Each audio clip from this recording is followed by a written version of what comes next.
हवी असते आणि पुस्तक देत असणारी शांत सखोल अनुभूती थोडी धीमी वाटू लागते आणि नवीन वाचक या गोष्टीकडे आकर्षित होत आहे.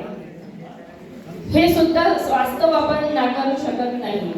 ही दुसरी बाजू तितकीच महत्त्वाची आहे, कारण सोशल मीडियामुळे साहित्याची दरवाजे सर्वांसाठी खुली झाली आहे.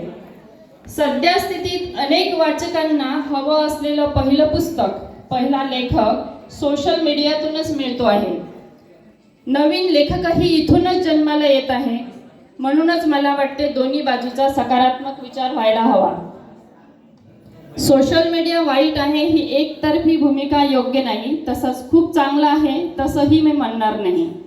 नवीन पिढीचा अंतिम निष्कर्ष असा असू शकतो, सोशल मीडिया वाचन कमी करत नाही, तर तो आपल्याला वाचनाकडे नेणाऱ्या नवीन दारांची निर्मिती करतो. आम्ही पुस्तकाच्या विरोधात नाही. आम्ही फक्त वेगळ्या प्रकारे साहित्य अनुभवतो आणि योग्य पुस्तक मिळालं तर आम्ही अजूनही रात्र जागवायला तयार आहो असा नवीन वाचक म्हणू शकतो.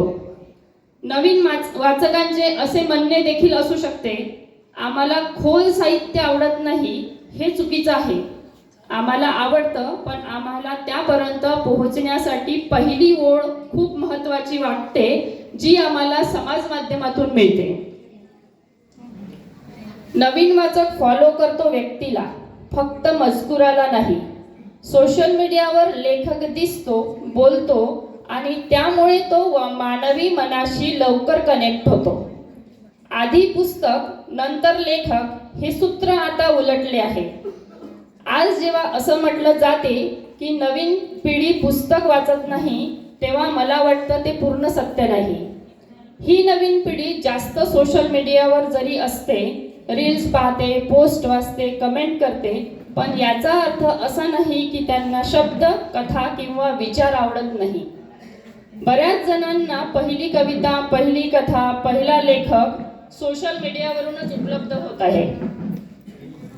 एखाद्या पोस्टने मनाला स्पर्श केला, एखाद्या रीलने विचार करायला भाग पडलं, तर तो नवीन लेखक त्या लेखकापर्यंत पोहोचण्याचे पूर्ण प्रयत्न करतो असं मला वाटतं.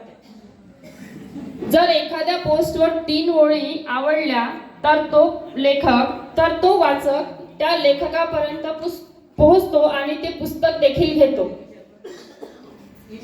हेच वाचक 300 पानाचं पुस्तक उघडत नाही, तर ते आधी 30 सेकंदाची पोस्ट वाचते. पण ही पोस्ट जर त्याच्या मनाला भिडली, तर नवीन वाचक या लेखकाचं पुस्तक सुद्धा घेतो. म्हणूनच मी म्हणते की सोशल मीडिया जितकं चांगलं आहे, वाईट आहे असं आपण म्हणतो, पण सोशल मीडिया तितकं चांगलं देखील आहे. याचं एक थोडंसं उदाहरण मी देते. माझ्यासारख्या अनेक गृहिणींचे जेव्हा भरपूर शिक्षण झालेले असते आणि आम्हाला करिअर घडवता येत नाही, तेव्हा आम्ही एका मानसिक दडपणाखाली राहतो. एक अलिखित किंवा अप्रकाशित दडपण आमच्या मनावर उपलब्ध होते. तेव्हा हाच सोशल मीडिया आम्हाला आधार देतो, मानसिक आधार देतो आणि त्या वातावरणातून बाहेर निघण्याचा मार्ग देखील दाखवतो.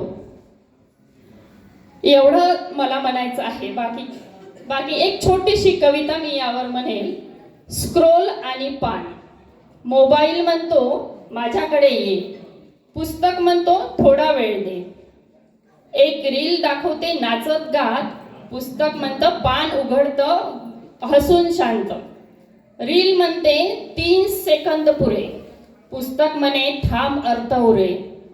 एक देतो हसू लगेच विसर, दुसरं देतं आठवणीचं घर. रीलवर कविता 2 ओळीची, खाली कमेंट वाह भारीच होती. पुस्तकावर कविता 4 पानांची, नंतर वाचू आता जरा घाईची. म्हणून ठरवूया एक साधं गणित, स्क्रोल करायचा पण मर्यादित, रील पाहायची पण आवडीनं, पुस्तक वाचायचं मन लावून मनापासून. धन्यवाद. इतकं बोलून मी माझ्या खूपच सुंदर अंचना